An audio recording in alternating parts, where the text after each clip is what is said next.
Hey everybody, I'm Nico. And I'm TK. And that makes this X is for Podcast, your one and only show where the two of us react to all things comics, I guess. All things comics. I mean, we try to like really zero in on a couple of things that we're super hype about, or that we are, I wish there was like a cool pun for not hype. Like, I wish there was like, night. Like, but we don't have one, so... Well, we recognize what's going on in the comics world, and we pick something that is heavy that is contouring the fabric of comics space-time. Also, I do think it's very funny that when we started this endeavor, we were like 2 books, 1 Marvel, 1 DC, and good. And now there's like a flagship book for every episode from Marvel and 1 from DC, but then like we will occasionally read like 20 books for the episode. Well, I mean, yeah, of course, because one of the things that winds up happening, and they do it to us every time, and, you know, we know this, and we know better even, like, they pull you in because it becomes the experience of the line, right? You're not just reading the one book, you're reading the experience, the holistic opportunity to engage in this world play. And that's one of the things that I think that you sometimes get from the Marvel experience in particular that is so overwhelming. They want you to feel like in any issue of Spider-Man, you might see Daredevil swinging past on a billy club and vice versa.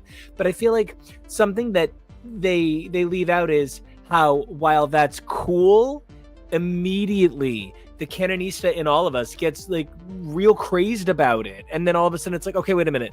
But Daredevil isn't wearing that suit and he's currently a priest and Elektra has emotional problems. So, and like you wind up questioning how some of this can even happen really quickly. So for me, I don't know. I think that it's both a blessing and a kind of a curse. You can't escape the thrall of all the books. Yeah, context is definitely important, and a lot of times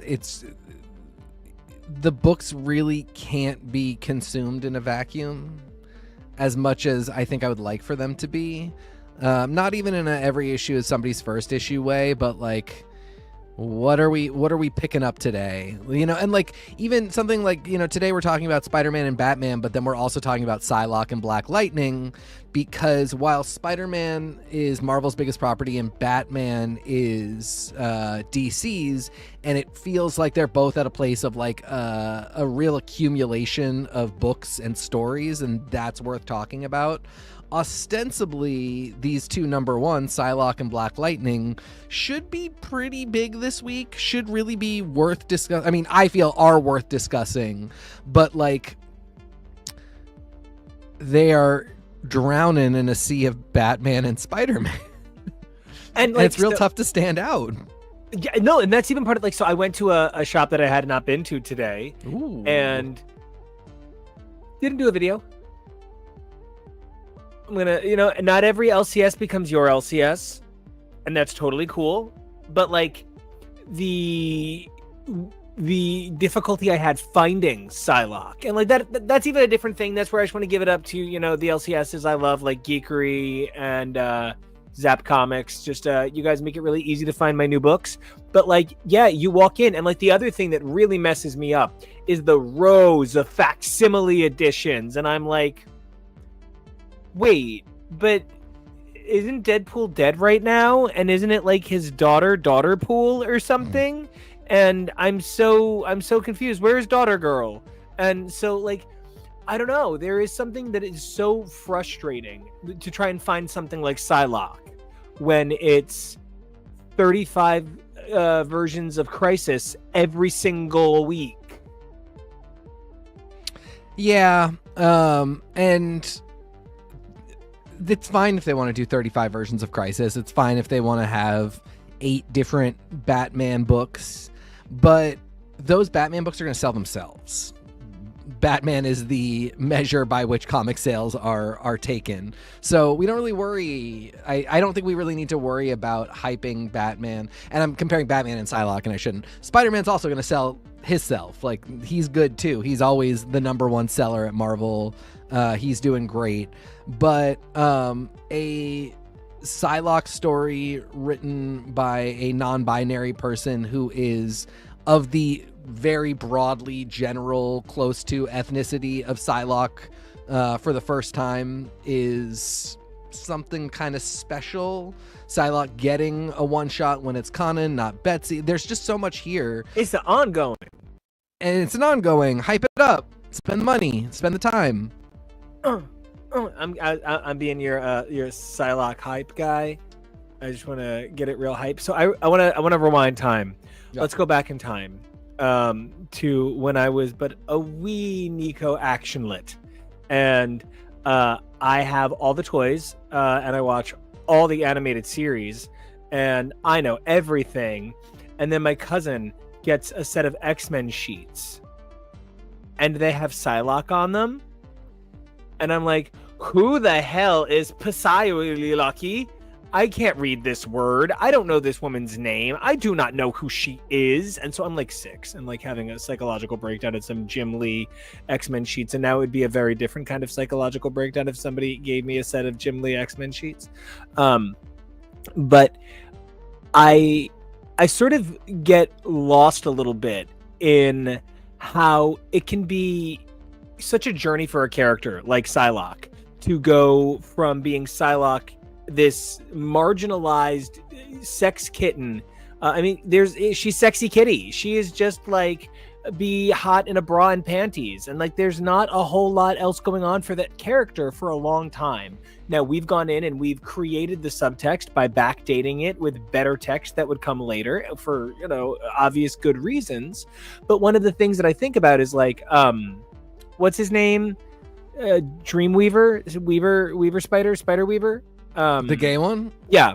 Webweaver, thank you. The gay one starts written by the gay one and is the gay one in the gay book. And like, it took Psylocke so long to get to be anything but a man's sexy kitty. And so like, I do think it's really interesting when we're talking about that evolution.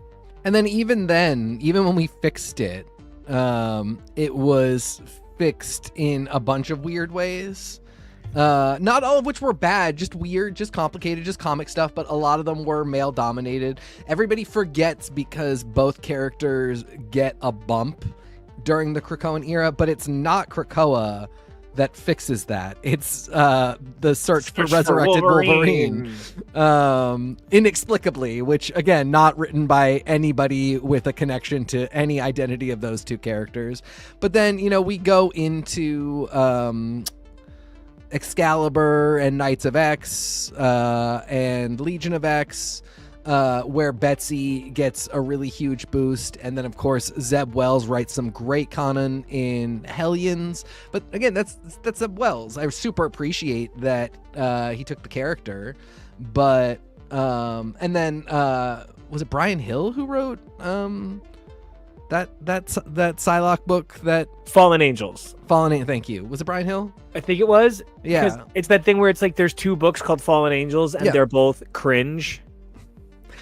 But again, Brian Hill, dude, like Psylocke has this history that doesn't quite do her justice and really doesn't kind of make up for the injustice of Psylocke Betsy Braddock just being a wispy model, taken all the way to the extreme of Psylocke Betsy Braddock is trapped in the body of a hot Asian ninja who has AIDS. Oh, no. It was the Asian ninja in Psylocke's body who got mutant AIDS. And it's just, what a mess, man. And now finally, here we are all these years later, and Alyssa Wong is writing a Psylocke story.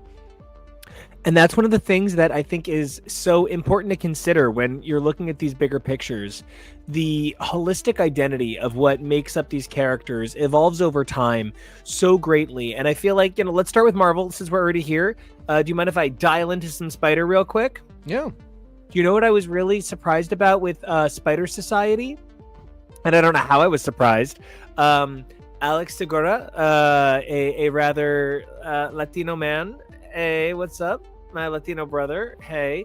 I say it that way because I kept being like, holy shit, there's like 11 Spanish speaking or Latin speaking spider characters in this book. They all speak some shade of Spanish to one another. It's like an actual sort of like impressive number of characters, and you don't even really think about that it's Aranya, that it's Miguel, and like until there's like a whole bunch of them on the page, and it's pretty exciting. But it does sort of make me giggle in that way that like every New York Latino guy is like, hey, yeah, no, the Yankees, or for the Mets families, them too. Those people, Mets fans. I'm kidding. I'm totally kidding. It's my family are Yankees fans. But so part of where I'm kind of like amused, I guess, is there's a real sense of we've claimed this one for us. I really appreciate you guys. Well, what's weird is no. What's weird is the characters got created and there's real enthusiasm for, in particular, those characters. Like characters of Latinx descent who are spider people. Again, Miguel, Aranya, Miles. But Marvel didn't stop there. Months ago, I said something about how Spider-Man is not the X-Men, and it's just a different thing. It's a different vibe. You're going to get different kinds of fans. They're going to be pulling different things from it. Spider Society and a lot of the stuff we read this week are getting me to the point where I'm like, I guess they kind of they're like Spider X-Men. Like there's a spider person for everybody with spider identity and spider abilities that are Lady Thwippy Spider Rangers. Yeah, like there's there's now such a broad swath of spider people, and I do think there is a little bit of brand dilution in that. Oh, you mean like Evil Aunt May, Madam Web, Norman Osborn concubine? You mean her?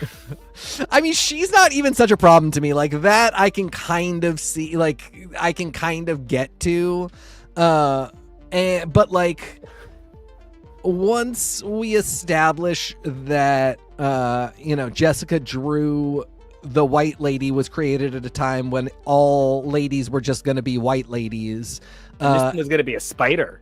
And somebody has the novel idea for the Spider-Verse film to say this version of Jessica Drew is a black lady, then it's kind of like, now I don't care about white Jessica Drew anymore. Because, like, do we need another white lady being a spider person? And there's just a lot, like, there were a lot of spider people when Dan Slott first did the Spider-Verse. And then we added a ton more because we started doing the Spider-Verse minis with the shorts, and, we got the Princess one and the T-Rex one. I do love a good pair of mini shorts. Yeah, but there's a season for them, and it's 39 degrees where I am. I shan't be wearing the mini shorts. Yeah, I got a 42F clear here. I want to challenge you for a minute. You said we have enough like spider ladies, like generic spider ladies, and Aranya even makes that comment. She's like, I didn't want to just be another dumb spider girl. Oh. Yeah. Name one.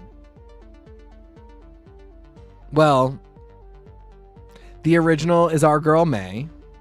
Mm-hmm. But she's not boring. She's not silly. She leads her own universe. No, they're all. Don't get me wrong. They're all cool. They're all cool. But and like, I knew you weren't. But like that line kind of bothered me. Spinneret, Annie, like, and now we're doing variations on Spider Daughter. Oh man, I did mention the Princess one. We've got multiple Jessica Drews. Okay, here's one I could completely do without, and I'm annoyed that she's featured so much in this. I would cut her out entirely and put May every place that she is. I would swap them basically for the last 3 years. The Felicia Hardy spider person. Oh yeah, yeah, sorry about it. Just no, I mean, cute idea. But again, Ghost Spider, now we love Ghost Spider, but we also have Gwen Poole. So doing Gwen is everybody was cute, but then it's that's the Gwenverse, and having a Gwenverse Spider-Verse person who is the most important. We're never getting rid of Gwen now because she was in a fucking movie, but and then to add a Green Goblin Gwen. It just, I don't know. I mean, and where is Annie? Like, May. Well, I don't want to add. Andrew says, "Who's your spider daddy?" So those of you who know me know that I have an unfortunate predilection toward older gentlemen. And where's he? Where is Spider Uncle Ben? Where is sexy Spider Uncle Ben? Yep. I love him. How's Annie? Twip twip. From a very different version of Twin Peaks. Spider Dale Cooper. Oh my God, he's incredible. I can't wait for that. No, I really do think that one of the things that kind of bothers me is like between Spider-Boy literally being boring and generic as a character, but the book is fine. The book is not the problem. Like, and the character isn't the problem. Dan Slott writing the same thing for 15 years is the problem, but I mean, it's also like he's 10 and he's Spider-Man's sidekick. That no one remembers. That no He's one the remembers. Sentry. So I'm going to split this into two things. Spider-Man's sidekick, again, Miles kind of already is Spider-Man's sidekick, but he says partner, but Miles started very young. There's other young people who are Spider people. Spider-Man says at some point in Amazing Spider-Man, back in the Dark Ages when I was in college, which leads me to believe it has to be minimum 8 to 10 years that he's been out of college. Oh my God, it was an infant sidekick? Well, my point just being like Spider-Man is significantly older than even an adult, like even an 18-year-old Spider person. So that person really could be his sidekick. So taking it to a 10-year-old just really shows me that Dan Slott really wanted to do a Robin, like just a boy who absolutely should not be doing crime fighting and is nowhere near adult age, but an adult takes him under his wing. And okay, but there's so many young men who, like, Miles is 15 to 18. I think now he's like officially in college maybe, but like for a while he was 15 to 18. Vampire. He'd be tried as an adult, so like he's an adult. He'd be tried as an adult vampire. Yeah. So I mean, like, we can kind of, you know, although we with superheroes, there's a certain level of forgiveness where we're like, you're 16, you're adult enough to decide how to save the world if you have the power to do it. Like, we're just going to let you do that. A 10-year-old is just entirely too young. I don't buy it at all. And then on top of that, we have he's been around the whole time, but everybody forgot him, which, guys, we've done this before. If you have to shoehorn somebody in, you gotta give me something other than everybody forgot him. I forgot about the last issue of Spider-Man by Dan Slott where Bailey explains everything to him and it's kind of made canonical. And reading Spider-Boy, my assumption from something Aranya said, and I was just getting confused, there's a lot to read, I kind of thought it was going to end up that Spider-Boy was from a very, very similar universe to ours. And in that one, everybody would remember him. But through the Web of Life, he got shunted over to ours, where everything is basically the same, but nobody remembers him here because he's not here. And now he's stuck here, and nobody's ever going to remember him. But doing, doing a We All Forgot storyline is just, I mean, I got it with Bob. Bob is my everybody forgot him storyline, and I'm sticking with Bob Reynolds. Yeah, Bob Reynolds. We got Reynolds, as it were. But we've done it since then too. I mean, I'm blanking on them, but we have, and we did it before, and you know, it's kind of even. Oh yeah. Well, now Alias is a little different, but I mean, like, it's even what the fuck Sarah Gaunt is. Like, yep. It's one of those things where, like, the first time somebody had the idea, it was really cool. And when people think on, like, you know, like on the stuff behind me, hello, you know, if you're talking about Sandman and you're like, oh, the embodiments of these ideas, and that was cool, but like, Death had already existed in the Marvel universe as a personification, in the DC universe as a personification, in any number of books as a personification by then. So it was more like seeing it be social, seeing Death be friendly. And like when the Sentry did it, They did it with a full attack using Wizard Magazine. They gaslit you into thinking you're the problem and you forgot the sentry. You're the dummy. And that was the sort of like, I guess it was magic. You know what I mean? Like, it actually was a really good job. It's the same way that Zorn, Dead is Dead, and then Zorn. Like, you know, the complexity of the reveal is so palpable and so magic. But like, I sort of think this device would have been cooler at the start of his run. So like at the start of Spider-Man? At the start of Amazing Spider-Man by Dan Slott, Brand New Day, starting in 2007. If he had the forethought to start if he had like Spider-Boy. I mean, that's really, when you talk about you got to give me something, if you seed in something 20 years ago and can pull it out, if exactly that. If he had just pull out. Stop that. If he had just had Spider-Man say like, wasn't Bailey just here, and had everybody be like, what the fuck was he talking about? What was that line even? And nothing came of it for 20 years. And then he said it. Yeah, that's a perfect example of I would buy into that. That I would buy, but you can't just do it now. You can't just decide you. And it's such an indulgent male heterosexual Marvel company man. I've been here forever. They let me do whatever I want thing to be like, yeah, I'm putting them in there. I can write this annoying thing and then force you to read so much expository writing to get us there. But can he make me? We did it. I did. Actually, no, I'd quit at like 6 and then saw Daredevil on 12. And so I caught up.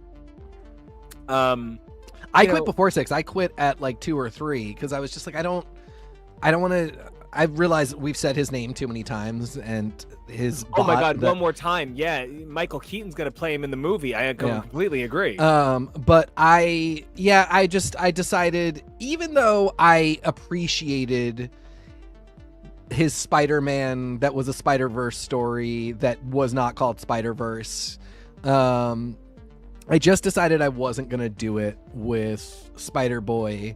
And then, yeah, Daredevil on the cover was a big one. But that also, like, going and reading that reminded me that he already had talked about the fact that he was trained by Daredevil in Spider-Man 11, which I had completely forgotten. But, yeah, I don't know. This character, I can't really be convinced. Because I'm still, like, always tracking Miles. Like, that's... I'm gonna... So, first, Spider Society, C-. Sorry, not my book.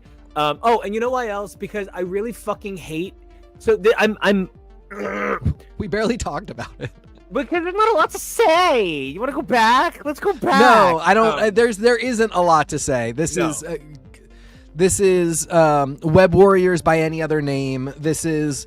But too many pop culture references for characters that wouldn't share pop culture references. It's the dumbest thing, and you gotta hear me out and I'm only on episode 10.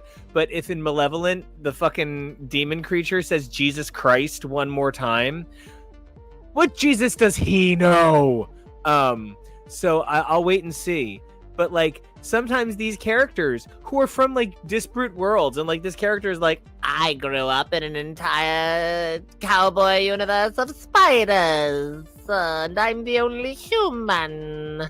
And like, they're like, by the way, do you remember listening to Tiffany's I Think We're Alone Now growing up? And I'm always like, what the fuck? Why is that your point of reference? Funny writer who grew up in the 80s. I get it too. I too had a DJ Tanner complex. But the thing is, I need you to move on to something different because these incessant pop culture references, who are they for? It's like a Baz Luhrmann movie. It's like in BioShock Infinite when you hear them singing Girls Just Want to Have Fun by the Barbershop Quartet. It's that. It's those mechanics. Everybody got the song just at different times in their timeline. I do agree that was Yzma voicing a spider. Thank you so much, Andrew. Yeah, I mean, like, this is a conglomeration of people who are popular in Spider-Verse comics right now and people who are popular in Spider-Verse movies right now going on a spider adventure with a character that would be recognizable as a spin on a spider person as the villain. Okay, fine. That's great. What are we doing here? What's next? I give it a C-. Yeah, that's fair. I think a C- is totally fair. Yeah. And then I give Spider-Boy a C+. And again, actually, I'm gonna say something horrible. I feel so bad. I hate the art. Oh my god, I hate the art.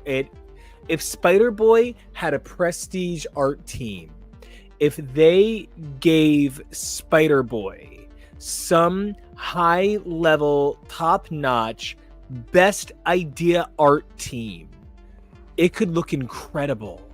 But it always looks like they were told to rein it in. And not that the artists are untalented, because every one of those artists it's incredible. But the book always feels like it's writing down in case they don't have a Jason Lowe, in case they don't have a Nathan Stockton. And I feel like the art itself feels too simple. And sometimes I feel like I'm looking at a 60s book or a 70s book, and it just does not work for me, especially not with the caliber of writer or artist attached. I mean, I like Paco Medina. I think he's good. I don't like him here. Yeah, and there's a lot of fill-in artists that I don't love. I don't know. The art definitely was not my biggest problem with it. I think that's really fair. I want to bring up a book that I do have a handful of problems with. Miles Morales, why are you still a fucking vampire? What? That's insane. My biggest frustration with that is the lack of institutional memory from Marvel about Jubilee. Like, we know we're losing this. I would rather I would rather do a deep dive into like Convergent Fang evolution of spiders and vampires and have him be like the Fangs of Destiny, some kind of magical thing that like why is he a vampire? Like that's too much stuff. That's too much tuna. Because Blood Hunt, that classic. Well, I know Blood Hunt happened. I'm very sorry about it. But Blood Hunt classic. I just and like that he has the Venom sword is already a thing where you're like, why does the Spider Person have a Venom sword? Now I have to go look that up. The Spider Person has a Venom sword and is a vampire. Now I have to go look that up. And he has bioelectric powers. Don't forget. Well, the bioelectric powers, even I could just be like, that's his thing. But the Venom sword is like, okay, now I have to know why he has the sword. But for me, then the bioelectric powers are one too many things. Fair, yes. Like, because if he didn't have those, then I'd be like, oh yeah, give him everything. Who cares? Yeah. But like, he's already got like the better spider powers, the betterest spider powers, really. I don't know. I feel like this book has not appreciated in value Miles Morales Spider-Man, and actually Blood Hunters for that matter, have not appreciated in value for Miles Morales being a vampire man boy. It's gone on a hot minute. I would maybe like to hot. I would like to maybe pull Cody Ziegler off of it. I'm down. There should always be a Miles Morales book. But the tone of this one also, I don't know if it's Cody Ziegler's fault, but this having to go back and forth with Gang War for such a big chunk of it and then into Blood Hunt, I don't know. I mean, like, it's one thing if you're already huge like Wolverine and this is kind of you're showing up to give them your Wolverine cred. Miles is weirdly kind of in the middle where he's not huge, but he's really special to a lot of people. And rather than hyping him up, it just feels like using him as stuffing for events. And it's because he has this magic quality of when Miles touches it, it's pure. And that's even what they're using Miles as a vampire to contrast. Oh, Miles is a vampire. He's such a bad boy. But like the idea that by seeing Miles in these dangerous situations, we're automatically emotionally engaged because Peter loves him and Cap loves him and Iron Man loves him, so he's a special boy. But like, the problem with examining even your favorite person during puberty is it's an ugly time full of blemishes and awkward moments and weird growth that is never attractively linear. And by focusing so much on this coming of age character's eternal coming of age in such a literal way, and then attaching so many things, like he gets a new powerful sword. It's a new big protrusive weapon made that he can grow when he needs it. Like, I mean, obviously there are some, you know, any storyline that has a young man get a sword, there's a phallic implication. This vampirism, it's him coming into his like anger, his rage at the world around him, whether it's just by virtue of growing or his unique position as a Black and Latin man. You know, there's a lot to be talked about, but the fact that he'll never get out of this lens will one day leave him in the past, I fear. My hope is that he's too big to be left in the past at this point, but I do think it is time to get back to basics. Because none of this to me feels like evolution. It just feels like writing and then at the end of a sentence on a story and just continuing to do that over and over again. I always lament reading the end of Amazing Spider-Man. I was really just kind of stuck on how regressive it felt to have Spider-Man dating these people and like hanging out with Mary Jane and having the two of them be friends, but constantly talking in this way that was like, but if another writer decides that they want them to be together, they will be. And you know, when I look at stuff like Ultimate Spider-Man and when we get 4 panels of Mayday at home in Spider-Boy, in Spider-Boy, I really can't help but thinking like Peter's evolution deserved to have some settling down. And Peter talking about how college was so long ago means that some writers still don't think of him as young as editorial does. And then editorial doesn't even fix the mistake and cut that line out. So is Peter like really pathetic and just can't get his shit together well, I mean, it's always because he's Spider-Man, but anyway, I don't know. Peter's lack of evolution is due to a fear of him getting away from an audience that it seems to be aging past him at this point.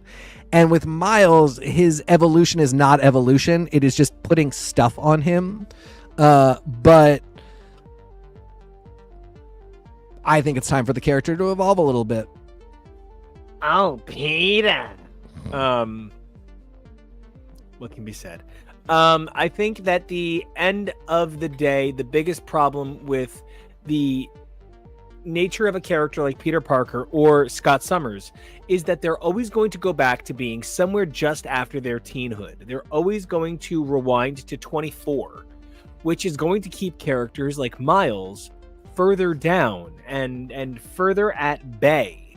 And the contrast that leads us to, the difficulty we find ourselves in, is how do we grow those characters? You know, I'm so glad you brought up the end of Amazing Spider-Man by Zeb Wells, because honestly, like, I've spent the last couple of days rereading the run. I didn't reread all the minis or one-shots, unfortunately. I just didn't have the capacity. But the first scene with Aunt May mirrors the last scene with Aunt May, so there's a beautiful bit of symmetry. But then there's 45 goddamn epilogues. And I'm sorry, but if you put them in the book and you stick them there right after it, they are the equivalent of the next page. And your experience is weighed by how it's designed. There's a reason Netflix got rid of all of their interactive programming at once and didn't say, well, maybe a few of these worked. You wipe the slate. You start over when you say something is over. So I felt like this Amazing Spider-Man run actually probably could have ended around 25. could have ended around Dark Web, could have ended around Gang War, could have ended 4 times in this issue alone. And part of what kept happening is Zeb Wells has a great mind for design, and his design is so big and so enormous. You know, there's this idea of, if you're going to do something and it might go badly, well, then do a big thing badly. Because if you can fail so big that everybody's still talking about it, then it's still worth talking about. For me, the idea of this Amazing Spider-Man run fails with the villain. Tombstone is not a compelling villain on a large, long-term scale for Amazing Spider-Man. He falls short of the ability to match Peter's mentality, as he is effectively grandfather age, not father age, or coming into father age. Peter has more in common with Janice than he does Tombstone, and yet these hallmarks, these ideas or identities, are not celebrated throughout these fight sequences where Hammerhead spends 2 issues wailing on Peter at the beginning of the run, and then 2 issues wailing on Peter again at the end. And then all of the synchronicity is thrown away by this court case that feels like it's just aiming to tie into what could have been a really bountiful year for Marvel Television if She-Hulk was on its 2nd season right now.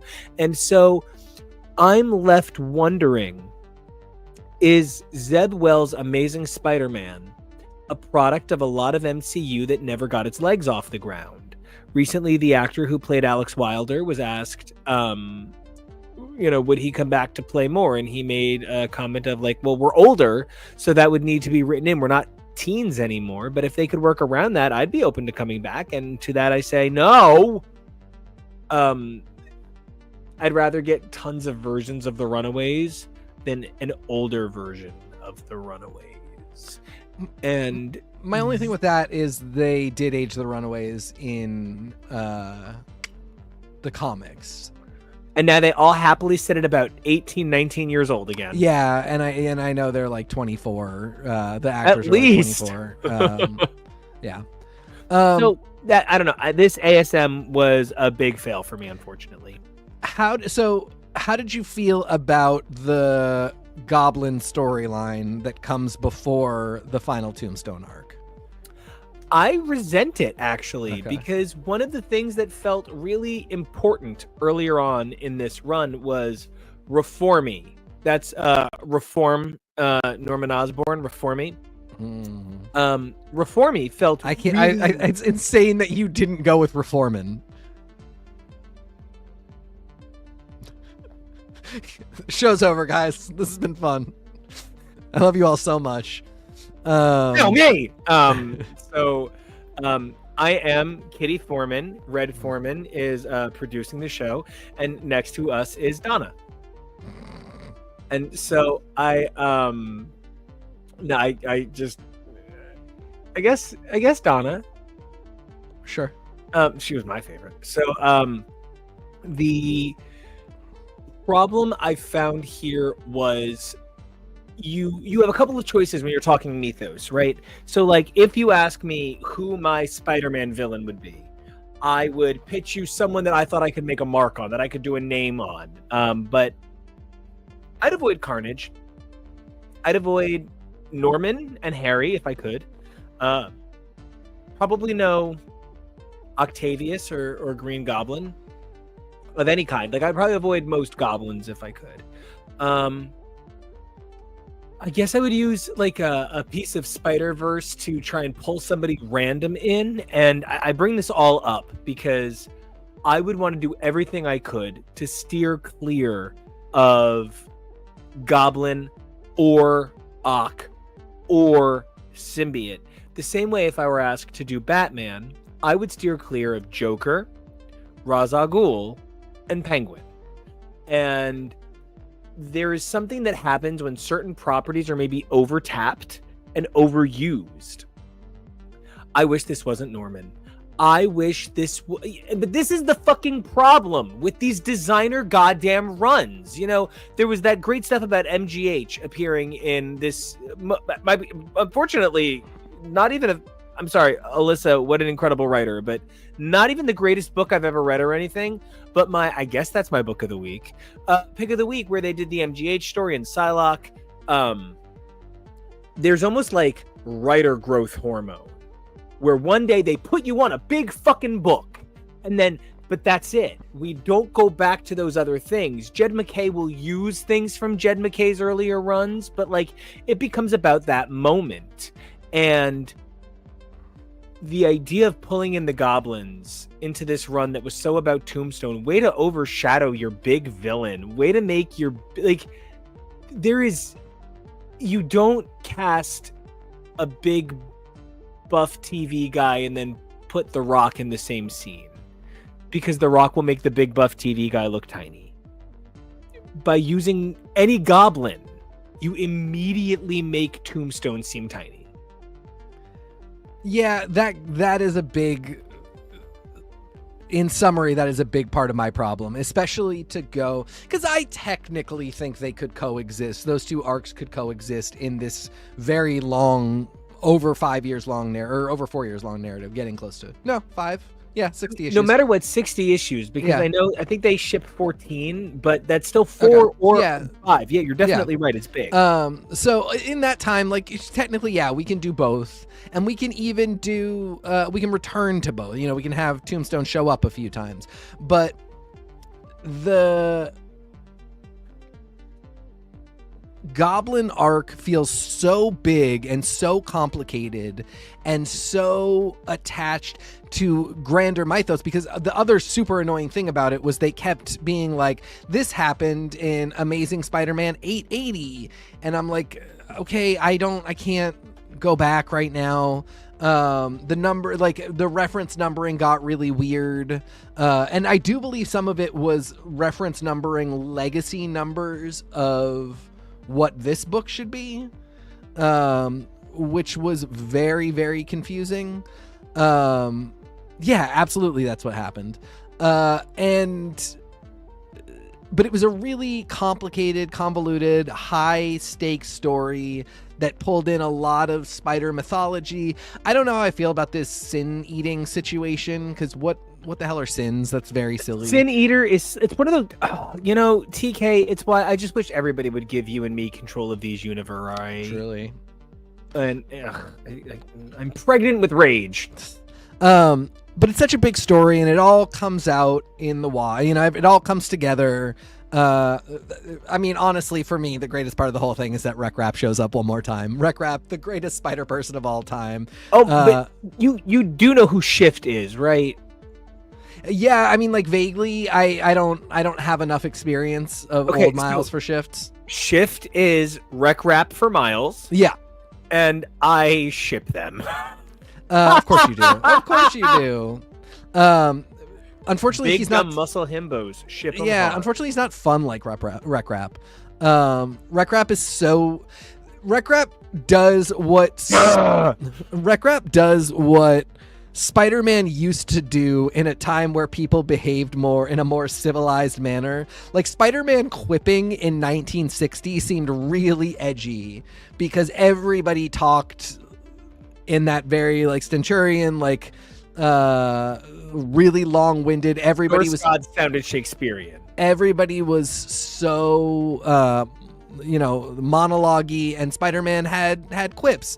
Now we've done every joke in the book. We're also limited. Nobody's ever going to swear. So the only thing we're left with is just absolute absurdity, which Rap brings to the table in the best possible ways, and it's just really funny. So anyway, I was happy to see him one more time.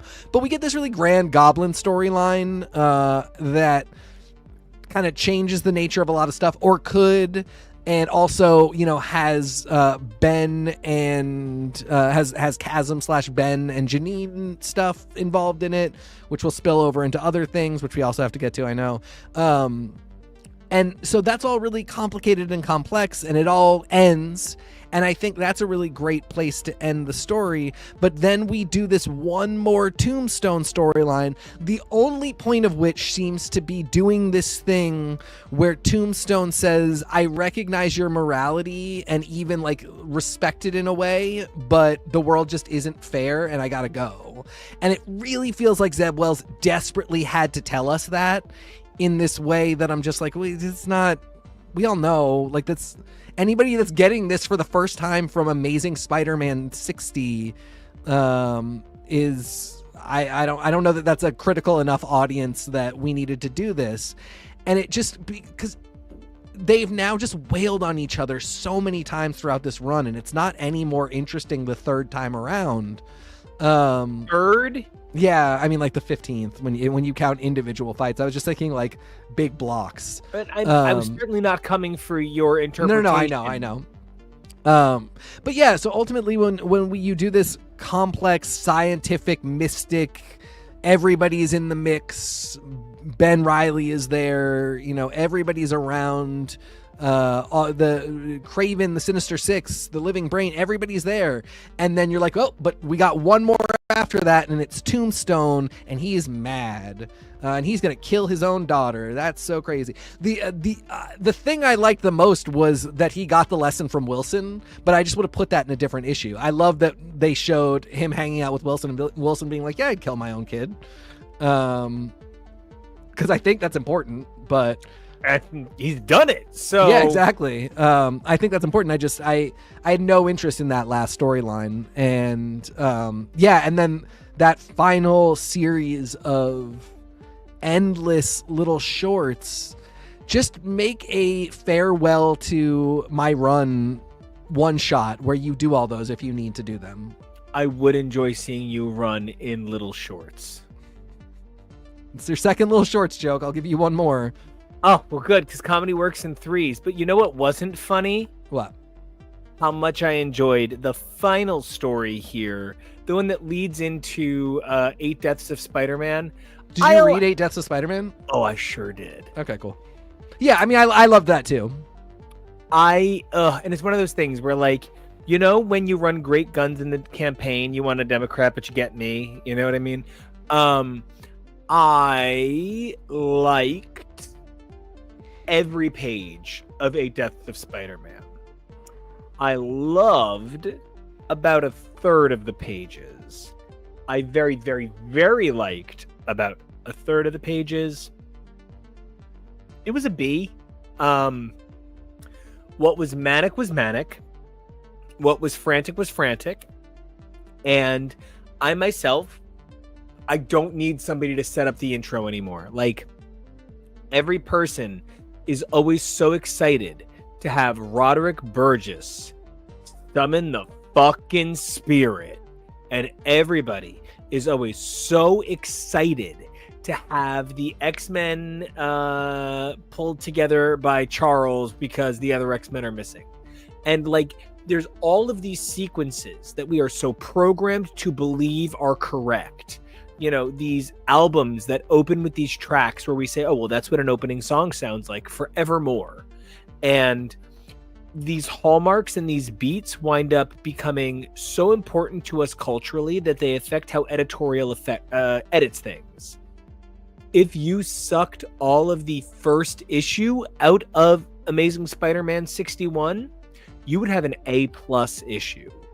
But all of that first issue dressing winds up just feeling like things not only have I seen and read this month in Spider-Man, but perhaps are not the best use of my $4.99.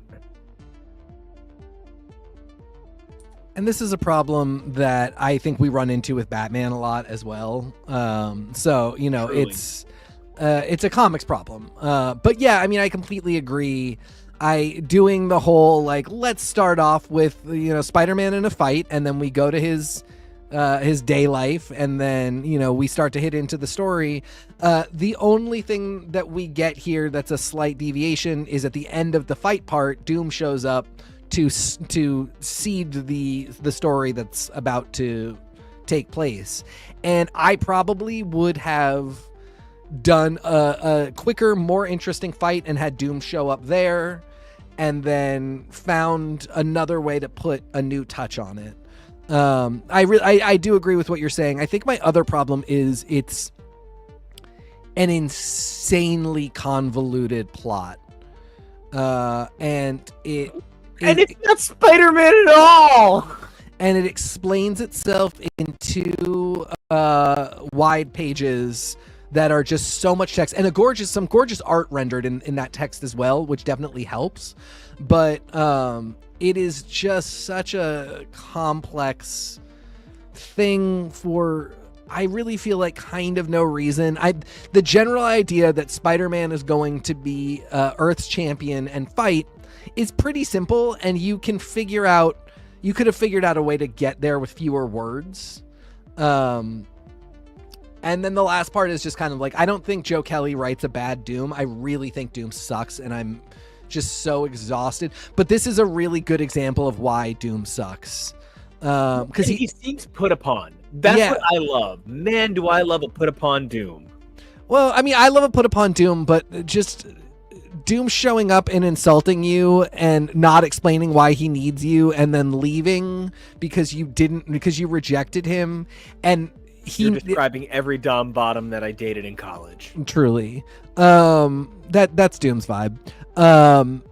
It just like, okay, you believe that you are supposed to be the master of this entire planet, nay universe, nay multiverse, but you can't figure out how to recruit one dude for a thing you absolutely must have him for. I am struggled by how much it sometimes feels like the brief goes out to the greatest minds in comics. They reach out to 20 people and they say, hey, 20 amazing writers, we love you, we love what you do, and we can't wait to see you in this era of Marvel. Here's what we're thinking for Doom. He's the leader of the Marvel Universe, and he is just doing his best to keep up with all of the appearances and requirements of being the Sorcerer Supreme. Do you think you have something for that, Joe?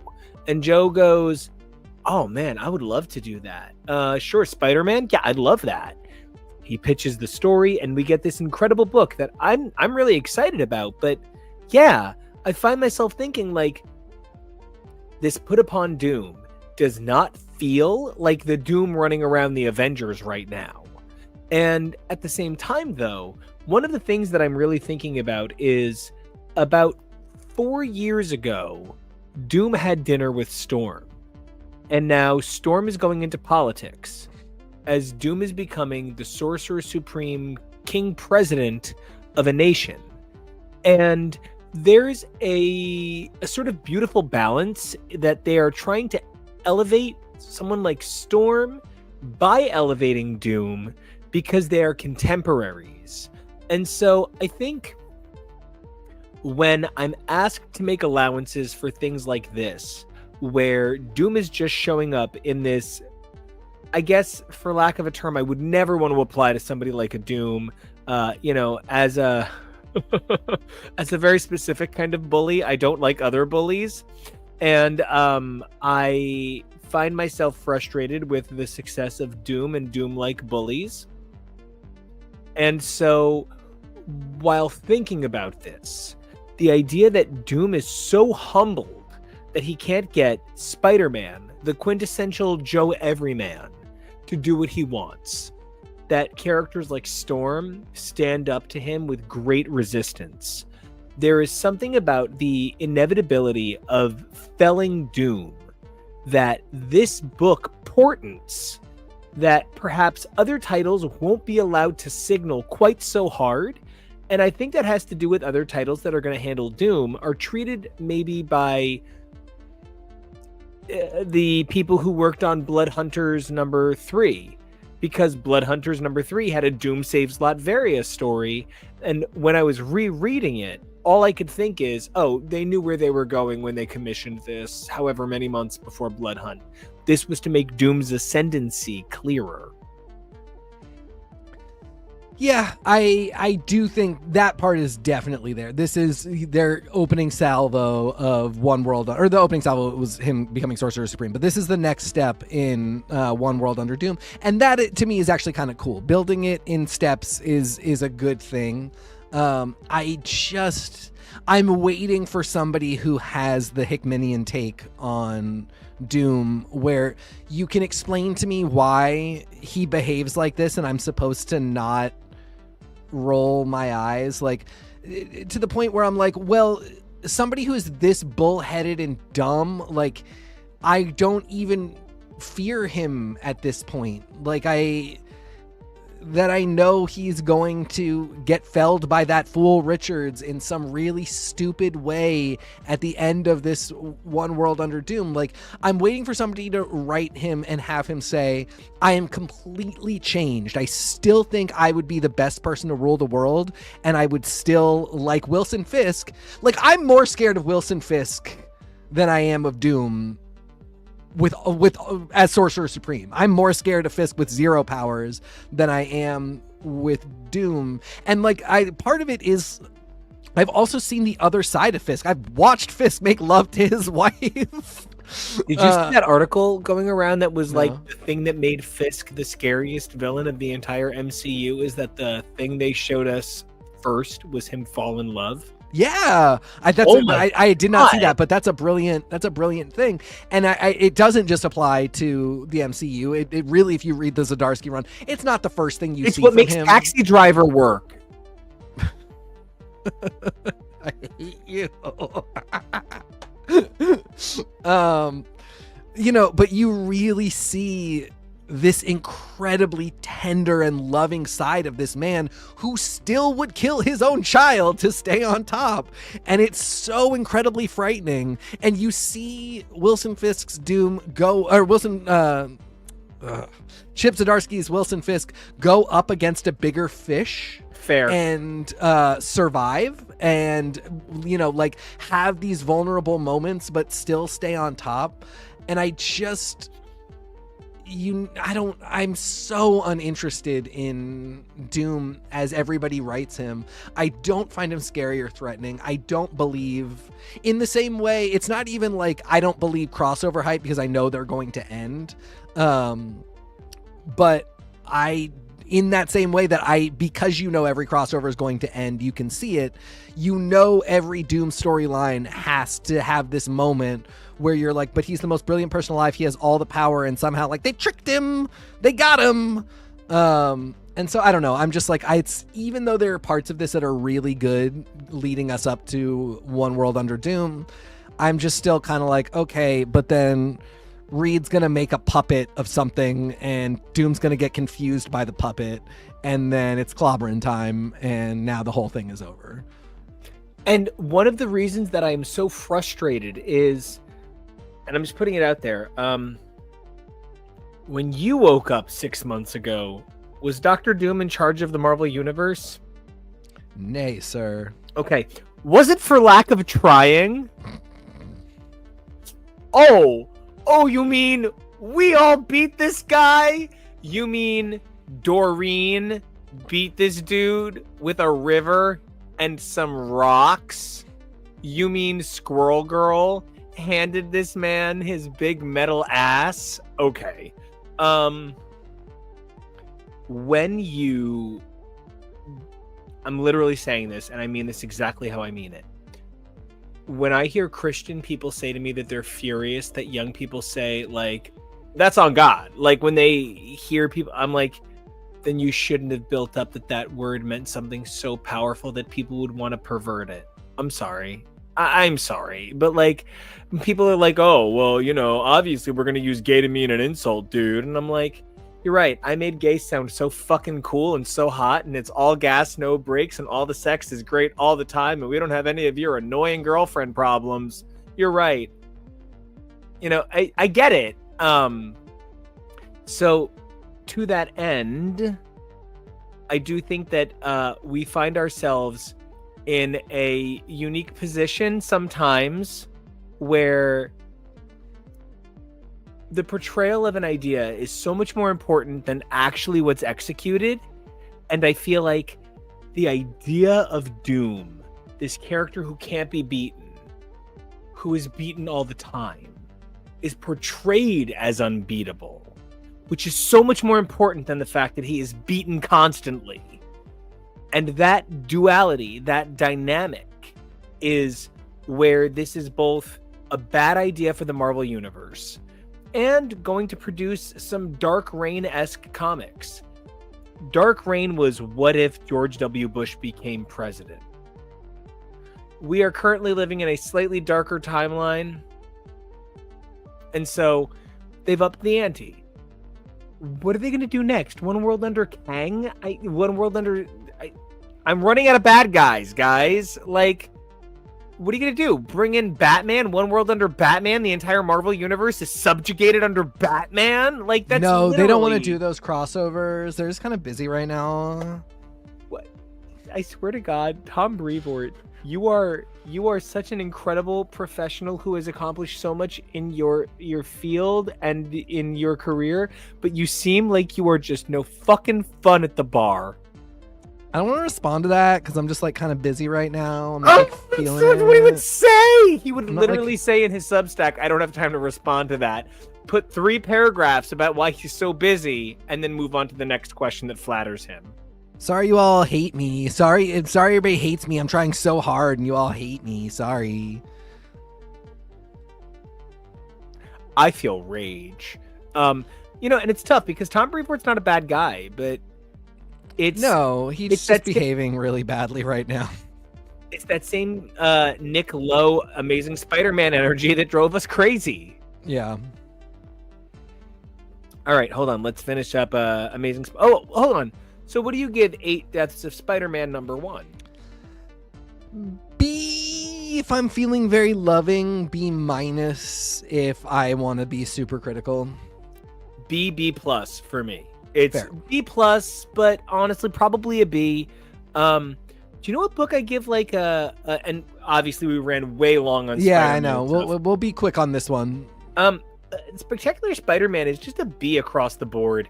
Is it a great book? No. Is it a good book? Yeah. Does it do what it's meant to do? Yeah. It services a need. It features a couple of characters that are a lot of fun.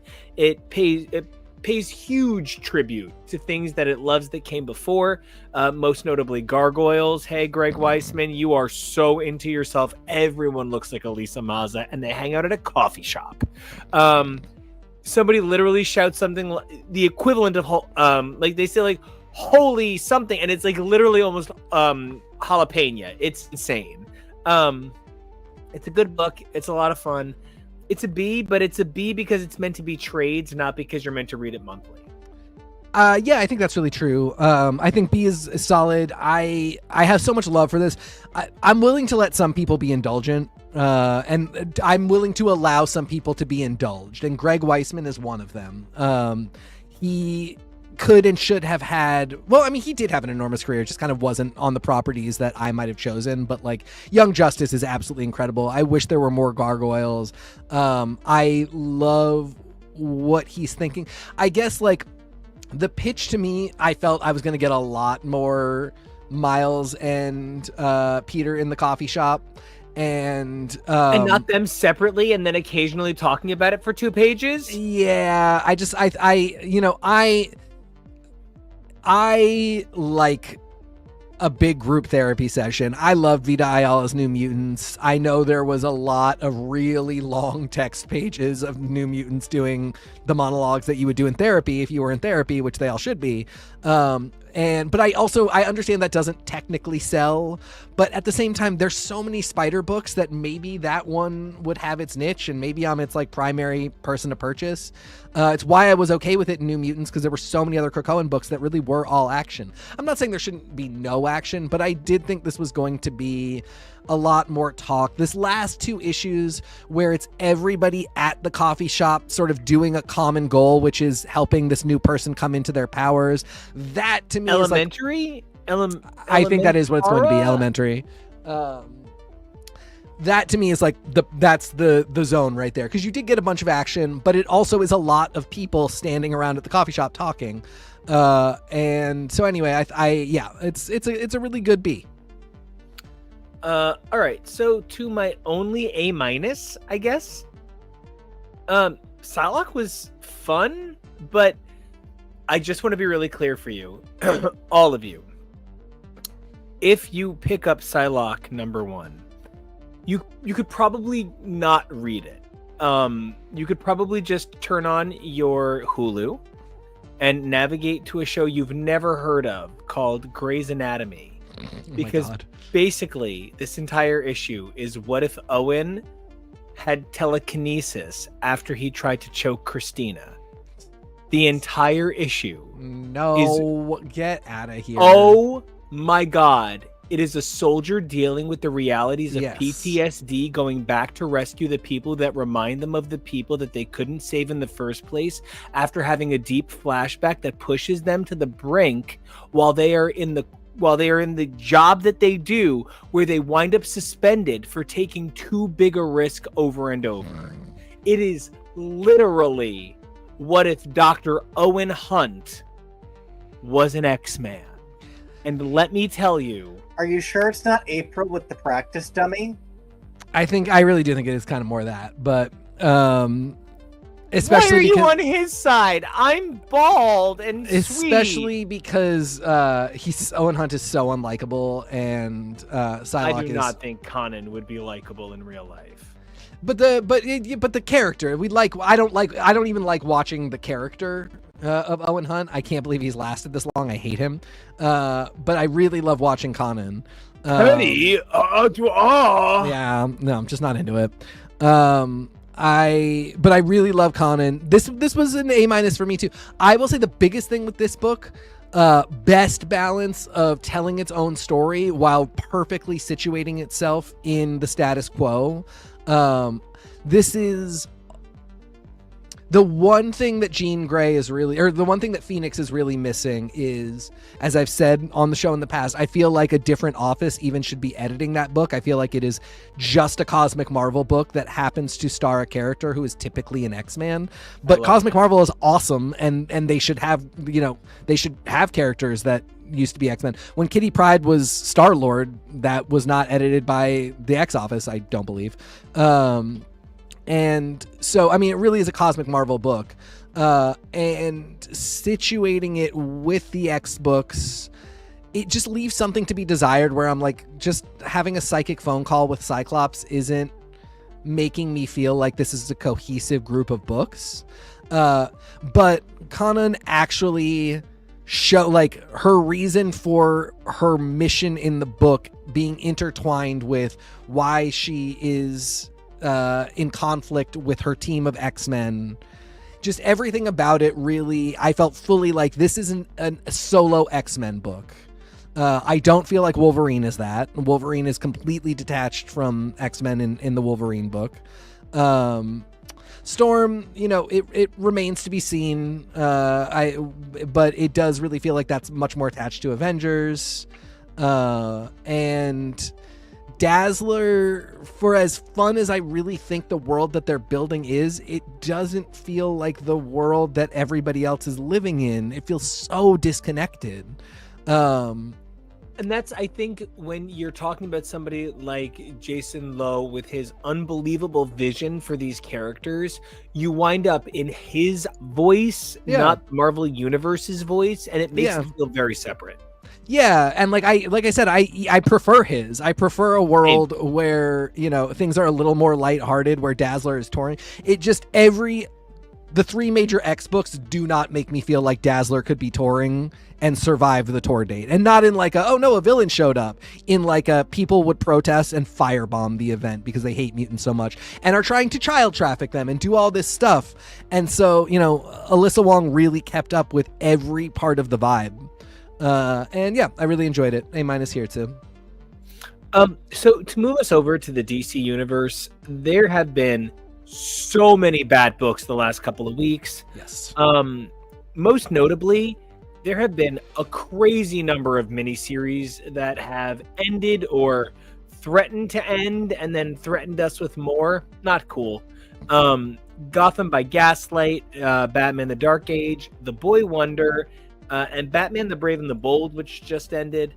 It kind of feels like a big end era for a lot of titles, which is, I don't know, especially in a week like this week, where 9 out of 15 books that DC dropped had Batman in them or on the cover. Yikes. Yeah, it was a lot. I feel like this was where I got into kind of because I'm still like laying my anchor down in the DC universe. this was really just a kind of I'm awash in all of it, and I felt a little less equipped to judge these books, for instance, than I did all of the Spider-Man books. Oh, I'm sorry. I thought you had more. I mean, I have a lot more, but I just think that was my big thing going into it. All right. Well, I'm going to start with the one that ended forever ago. You know, the Boy Wonder was charming. Fucking goodness. I'm a Dammy boy. And when we started the Boy Wonder, I had not read the Morrison run since it was coming out, and had no real sense of who the character was anymore, or what creators like Peter J. Tomasi would go on to do with the character. And I answered some questions pretty flawed about your maybe lack of deep background in this character, where how can you have deep background where in 10 years he's had like 600 appearances? Like, it's difficult to know what's actual background and what's just an appearance, what's just a title he's in. This murder references something that happened in the first ever arc that featured Damian of Batman. And this was tough, because one of the things that I thought was shocking was that the 4th issue of Boy Wonder focuses almost exclusively on Talia, which is amazing, because if you think about it, Talia is the Robin to Raz's Batman who will never be accepted. So when you think about the arc and the iconography of the Robins, the way they interact with this idea of the Boy Wonder, yeah, Talia is the first ever girl wonder, and yet she can't be accepted, because the whole point of this story is Raz can't accept anyone who is not a boy. So he winds up almost taking the form of a mystical demon, because it must be Dammy and there's no other choice. And at the end of the day, the art was lovely, the fairy tale was charming, the idea of this was better than any one issue is. I would not read this monthly, but I think if somebody is a Robin fan, whether it's Tim, Dammy, Dick, or anyone who's ever held that position like Barbara, you should pick this up. B+. Yep, that's basically where I am with it. I mean, I loved the way that it felt like a fable, or you know, it felt like a myth. And I feel like the art really complemented that as well. It just had a sense of childlike wonder, but it was a very mature book. Like it had a lot to say. And it was a real Fritz the Cat. Yeah. I had a great time with it all the way through. I think a lot of my, let's say, issues with it, but I wouldn't even call them issues, have to do with the fact that, like, I'm still just kind of figuring out what happens with this story now that it's done. Like, is this, obviously it's like, no matter what, it would only be semi-canonical because it's so stylized. And at the end, Ra's al Ghul is like, I'm a baby. Yes. Then there's that aspect of things too. Like the fact that there's Black Label, but also Elseworlds. I believe they've announced that Black Label is being shuttered for Vertigo. That doesn't surprise me. But I'm still, DC is very chaotic with what is going on with all their other stories. And so this was the one thing is I was like, I loved this. I took a lot from it, but am I ever going to see this again? And if I do, will it be said like, oh, this is Damian's actual backstory? Or will it be, hi, I'm from the universe where Roz fell into the pit and became a baby? And you know what? I would just point out that is actually Dammy's origin. He was originally conceived in Batman Son of the Demon, which was essentially an Elseworlds prestige format story. I think at the time they were calling it DC's deluxe format. Yeah. That makes things worse. That's even more confusing, but awesome. So, you know, and again, some of it might just be figuring out how, like, when you plant your anchor in DC and understand what the trend is with how they do this stuff, because it's not very typical for Marvel to give you something like even though we've done X-Men, First Class, and we've done Year One, those kind of don't. Those are just broadly like, what about if they had done this all in the early 2000s? They've already met Magneto. It's just more Magneto stories. But in present continuity, even though we know mathematically if they're a certain age, this would have had to have happened in the 2000s. Year One and Season One or whatever we're doing don't become canonical. They become, just different versions of the story. When they become canonical, it's that we go to that universe and we meet those characters and they are ever so slightly different and they become like an Exiles member or something like that. So just sometimes I understand how it works with Marvel. I'm having a little trouble understanding how it works with DC, but I set that aside and enjoyed the book, and I'll be really excited to see old adult baby Ra's al Ghul again one day. And now I'm going to say something brave. You Batman always Dark do. Age. Well, I love you. Always a brave thing to say. Batman Dark Age, A-. Gotham by Gaslight, the Kryptonian Age, C-. I hated Gotham by Gaslight, the Kryptonian Age on a lot of levels. And you know what?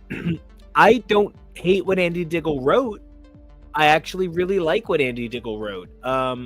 As a guy who thinks that his Daredevil is not great, but thinks that his The Losers is incredible, who thinks that his Hellblazer is okay. This was okay. If this was called DC Universe Wacky West, I would have given this a B+ and said everybody should check this out. This is going to inspire somebody in 20 years. But because this is the 9th part of now 9-part saga, this sucks. This as the next part of Gotham by Gaslight, not good. This feels like nothing that came before it. What a weird use of the title. You should have trusted Andy Diggle and the unbelievable art team's incredible vision for this book enough to give it a good name that fit it. But trying to ride somebody else's coattails just cheapened this the way that Convergence 2-parter did. This felt like nothing because you put a name on it that used to mean something, and that really bummed me out. I think you could have saved the entire thing by just cutting out the words Gotham by Gaslight, Batman the Kryptonian Age. Amazing. And just leave it as is. I will say I didn't love it. I thought it was really complicated and really, really heavy. And but you need to cosplay that Superman look. I don't want to buy a cowboy hat, but we can talk about it. The Allen. I mean, the Green Lantern part was fun too, but I don't know. It was the original Gotham by Gaslight is so simple, and it never falls prey to you never see the Joker, and he's not 1800s clown. He's not Pierrot the clown or something like that. There's Pagliacci. No, and the Joker kind of never there's a slight mention of the idea of a Joker, and that's kind of it. And there's not a lot of oh, I'm the Riddler, but all of my stuff is steampunk. I have steampunk gadgets now, and the brand stays pretty true to that up until now, and then we just get it's Cowboy Superman and Green Lanterns in a green balloon, and it's not even that I don't like those things. I maybe I can't get as excited about them because I don't have the same heart for DC yet as I did when 1602 came out. But stylistically, I can enjoy Cowboy Superman and have a little fun watching that. But I just didn't quite know what we were getting at here. and I didn't feel that it was at any point having a ton of fun. I guess the first couple issues I felt like it was having a little bit of fun. And then from there, it just felt like it was trying to pack in references and ideas and what ifs about characters and the 1800s, all of which are fine. But yeah, I would have just called it the Kryptonian Age. And part of what's so difficult is we've had this, and I don't believe you read it, but Red Hood, The Hill, which I give like a B minus C plus. I've just been reading a lot of Batman reimaginings in the last couple of weeks, the last couple of months, or like cool solo stories. And Dark Age was uneven throughout, but oh my god, the ending. Gotham's just Kandor sitting in a jar, and Joker is Batman's BFF, and KEVO, I literally was like, Kevy, do you just have 1 minute for me to talk about my feelings about Mike Allred's Batman? You stopped our whole afternoon to let us know. So, Kevo, when you think about the hallmarks of Batman that go into a reimagining, like when you think about what you would look for from a Bat story, what is it for you that would be part of this sort of like Batman in the West, Batman in a real-time aging 60s? So what for you is Batman? I mean, it comes down to the characters. So, this thing that you described to me, the thing that I immediately compared it to that we covered last Christmas was Have Yourself a Merry Little Batman, which was adorable and fun, and most specifically had a portrayal of the Joker where he almost half wanted Batman to be his friend, and like, spoilers, but part of the conclusion of the special is they have Christmas dinner together, Joker with Batman and Damian. And, it's because it's a cartoon and it's geared at least partially for you to be able to watch with your kids. But these characters have existed for so long and have gone through so many iterations and variations and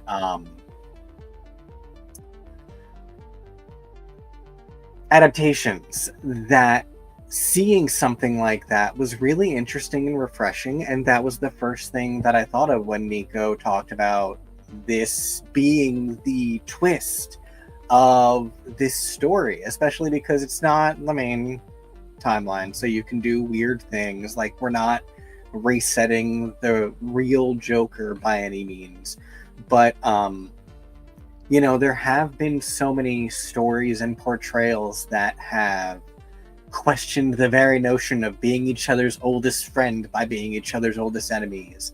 And so hearing that happened and that is something that was explored, I really found very interesting. And again, for me, a lot of it comes down to characters. Like if it's a Western saloon, I would want Catwoman to be that showgirl lady performer and stuff like that. Like I want to see the familiar characters there.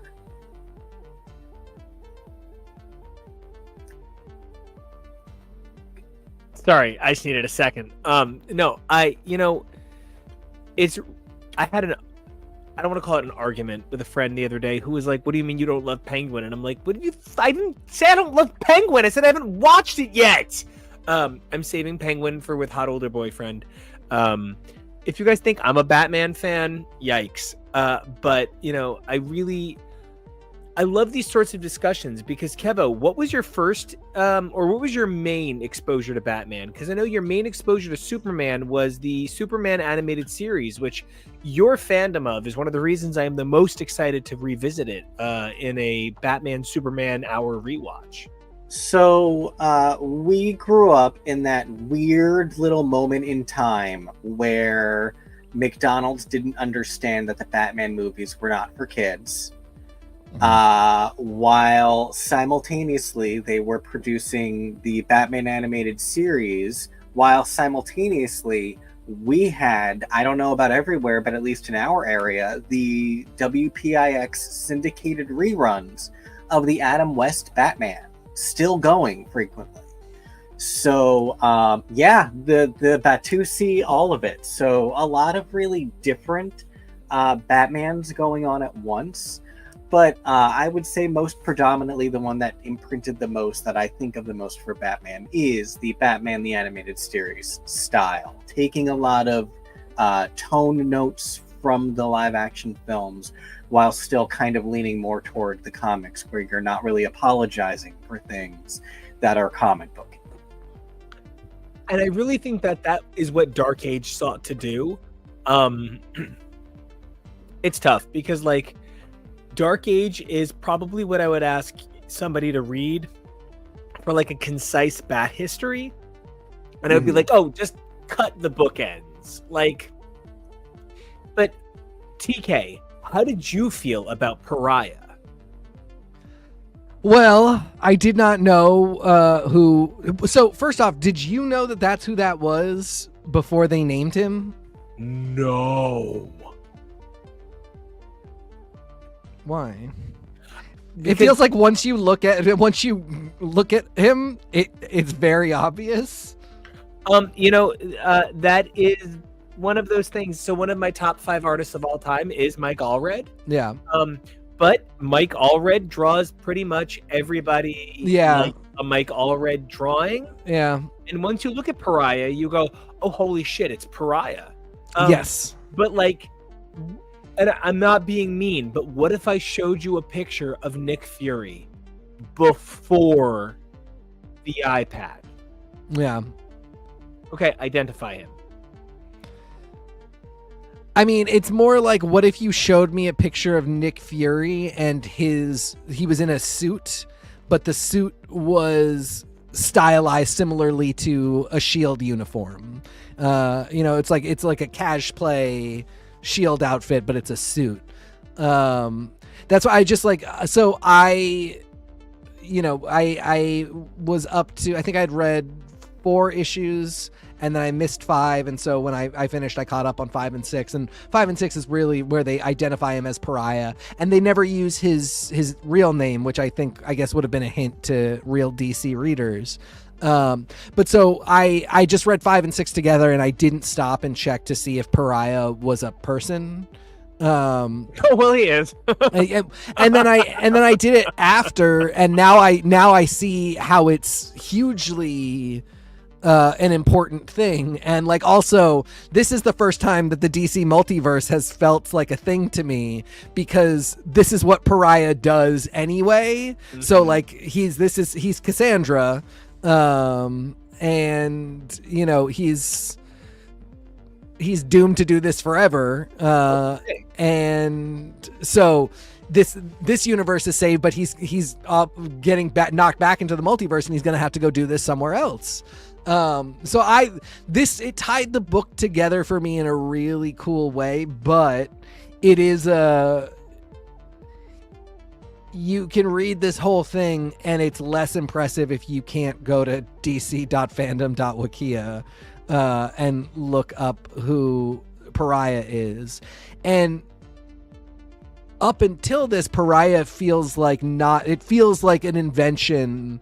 The character who ultimately ends up being called Pariah feels like an invention of Mark Russell to sort of give you a twist that is unique to Dark Age. And so the vibe didn't lead me to think that I should be preparing for even more of a stylized spin on the Batman background, so ultimately, as you said, like, this is a perfect thing to give to somebody and be like, hey, this is kind of like a really gorgeous stylized version of Batman's pre-1990 history, in like a really cool way. And yeah, you kind of technically you have to ignore the very final couple pages, but I don't know. It was really cool. I mean, gorgeous Mike Allred art. Mark Russell tells a really fantastic story. I think the Pariah twist, if it could have hit for me as a new reader, that would have really that would have taken this from a B+ to an A for me. A- maybe. But yeah, it just like I just got a little bit lost, and I really wish I hadn't, because as soon as I figured out where I got lost, I was like, oh, if I could have not gotten lost right there, I would have had even more effect from this book. That, I think, is part of where you're right. The DC universe doesn't lay out a map the same way the Marvel universe does. The Marvel universe is so concerned with telling every story it can right now, whereas the DC universe wants to tell stories about now, then, and in the future. And you get the opportunity to read something like Kryptonian Age, which is its own thing, Dark Age, which kind of is its own thing, but it really is about then and interpreting then for us now. And you get The Boy Wonder, which is straight up the fuck now, through the lens of classic storytelling. And when you contrast that with something like The Brave and the Bold, I mean, I was gutted. I hate to say it this way, because like, you shouldn't pick books, but like, I would have probably kept Brave and the Bold and canceled Batman Superman. I loved Brave and the Bold. I loved getting 4 stories. When we were publishing Kid Riot more regularly, the books had 4 random stories in them, 3 random stories. And by random, I mean completely thought out, understood, projected, and like had beats analyzed so that they would fit together for years later. And like, that is how I felt about Brave and the Bold. Honestly, this was such a loss. Brave and the Bold for me is it's an A+ concept. At best, the book was ever a B+. But like a really sloppy kiss from somebody who's really into you, I'm gonna give it an A- average. It makes me feel good, and I loved this project. I loved how many unique, young, varied voices, how many voices of different cultures, how many voices that look and sound nothing like me this book celebrated month after month. And it wasn't canceled for any reason other than maybe this wasn't like, it's fucking called Batman. And like, I just complained about there being 600 Batman titles. And like, there are whole hour-and-a-half long episodes of this show about how at 6 years old, I was like, yeah, no, I'm fucking fertile like Batman. And so like, I get it, right? Like, that's the joke of I am always Batman. But yeah, this book really didn't need to exist. It's just unfortunate that then there aren't more characters like Batman that can support the quality of 4 sub-stories existing in one big anthology title month after month. I mean, because it had so much to do with the rest of Batman's world, in a lot of ways it did. Like, so for me, the thing is, I would have called it DC, The Brave and the Bold. I would have a great change that we could keep publishing this next month then. Yeah. I personally really had a tough time with this book. This is keeping track of the 4 stories when you don't know a lot of DC lore is not easy. It also feels like a lot of really inside knowledge, inside joke, inside baseball stories. This was incredibly inaccessible to me. I really loved the art and what I could understand, but it was just, I mean, like, this was overwhelming in the same way. So this was overwhelming, and I just had no way to get into it. It just in 2 years, if I keep this up, I'll be there. And if they ever do this again, I hope they do, because I love anthology books. I feel like the X-Men books, more of them should not be, you know, we could cut X-Force, X-Factor, and like 2 others and hire do and do an anthology book. This was too much for me, too much inside stuff. Couldn't quite get there. But then, like, this, I know everything about Spider-Man, and this didn't work for me as like the back half of Zeb Wells' last issue of Spider-Man. So I mean, I think it kind of just goes to show how the sphere of doing anthology stuff can work. I got what Zeb Wells wanted to do. I just would have put it in its own book. I would not have. Sometimes it really is the vibe when you're reading. Like sometimes it really is. Even though I didn't like it, I really respected that Zeb Wells was like, you guys need to know that the world is not fair, but sometimes the guy that wants to kill you realizes that you're a good guy too, and he just wants you to know he could have killed you, but he decided not to. You're a weird guy, Parker. And he really needed us to know that. And I was like, okay, I ended and I was like, okay, he really needed me to know that. I need to pray on, oh, nope, there's like a bunch. Oh, okay, here's all kinds of stuff. This is chaos now. Can you imagine my Type 5 story about the guy in the white van behind the tire place continued with, and then he went to my house and visited me? How not funny would that story be? I just would have said, here, I put it in a separate book. The book could have come out the same day even. Literally sometimes the act of closing a book, setting it aside and going, wow, that's interesting. Then, so like for instance, I closed that. I read a bunch of other books and then I read 61. I did not do Amazing Spider-Man because I think it's so right, dude. Yeah, because the vibe just has to be different. And so I don't begrudge Zeb Wells wanting to do that anthology bunch of stories, but finish your story, finish your dinner, kiddo. Finish your story. Let me put it down, go grab a cup of coffee and say, that's very interesting what he did there. And then I can pick up and here's my tribute to my whole run and everything I feel about Spider-Man. And I might giggle a little bit, even if it's just total chaos and nonsense. I might be able to just have a little more fun with it. Where when I discover there's another page after that Tombstone moment, now you're just diluting everything. And so I give Brave and the Bold a lot of credit for this is its own book. If you are gung-ho on, if you're reading all of Absolute Power and it's been a busy week and you're just really like, you got to digest how you feel about Amanda Waller. Okay, go do that. And then you can pick up this week's issue of Brave and the Bold when you're ready to sit and read 4 totally different stories. That's not how I experienced it, unfortunately, but I can see that that's what's there.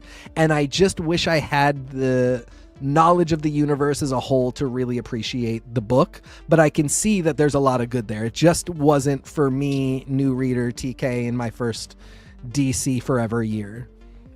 I hope that a year from now you come back to the Dick and Boston story, the Nightwing Deadman story, and I don't know, when I read that I thought to myself, man, if TK wrote this it would win an Eisner. I don't know, there is something about when you hope somebody will write something. I actually did create, and Chad, where are you, Chad? A good buddy of mine who won X Poster of the Year on the CBR forums in 2004. So a good friend of mine read a pitch I did for Uncanny X-Men about a woman named Sarah who knew Xavier when she was a young woman and had been treated poorly by him because he was not interested in training young mutants then. And so he kind of mistreated and rejected her. And it kind of was the pitch for Sarah Gaunt, and there were just minor differences. Instead, I mean, almost verbatim the character list, with the exception of, instead of Jubilee, I had Danny Moonstar and my main character was Dr. Cecilia Reyes, because let's represent real, right?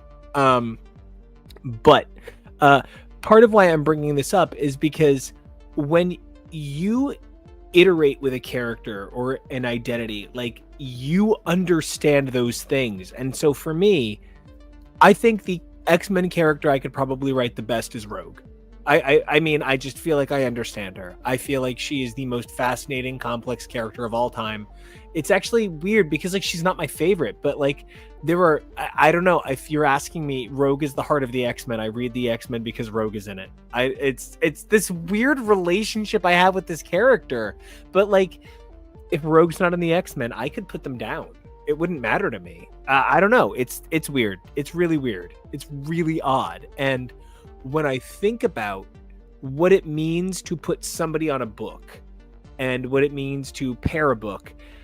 I feel like that's maybe even what something like Brave and the Bold was missing. It was missing something like, my projection of putting TK on Nightwing and Deadman. It was missing that perfect iteration of putting Gail Simone on Uncanny after all of these years. Or, Hawkeye by Fraction and Aja and Wu. That perfect moment. And so I would like to see that happen. But one of the things that I am positive on is that with the drive that Marvel and DC is putting toward character narrative, whether it's through the writing or the art, like, I do think that there is no one better suited to writing Psylocke right now than Alyssa Wong. Not because they fit the profile, but because they are a cutting edge writer with really clever ideas about where comics should go next. I was so stunned by Black Lightning #1. First of all, I am on the record as saying that Black Lightning is one of the sexiest characters, and I mean, oh my god, what a book. And then so when you have a sexy character, sexy drag queen, you really need to draw them perfectly. And the art team on this book was so extraordinary. I was so impressed with what was going on in this book, because one of the things that I thought was important was when you put people on a title, you can't just put people who will draw that book well on a title. You need to put people who will draw everything that book comes into contact with. And Fico Ossio drew the best Superman I've literally ever seen. Actually, not like in a mean way, but did not draw the best Black Lightning I've ever seen, actually. But like drew like an incredible Black Lightning. But Brandon Thomas wrote a book that made me feel like when an album you love isn't maybe the record you'll put on all the time, but it's the album that made you think the most that month. This book made me think the most, even if it's not the book I'll pick up the most. Yeah, I didn't have that reaction. For me, there was a different thing. I know of the existence of Black Lightning, and I know a little bit about Black Lightning, but this was a really fresh one for me. So for me, the entire thing here was like, do I get it and do I get into it? Fuck yes. And that was,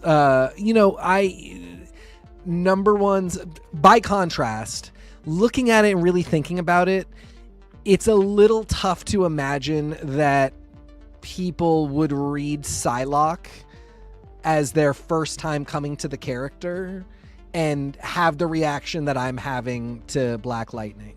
Not that Psylocke is not a great book.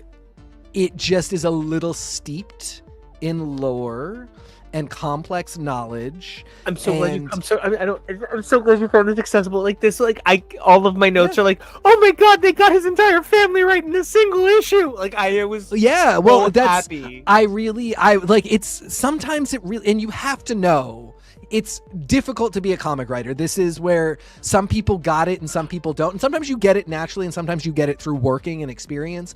But sometimes you got to know when to say, this is the guy, he's Black Lightning. These are his daughters, they're Lightning and Thunder.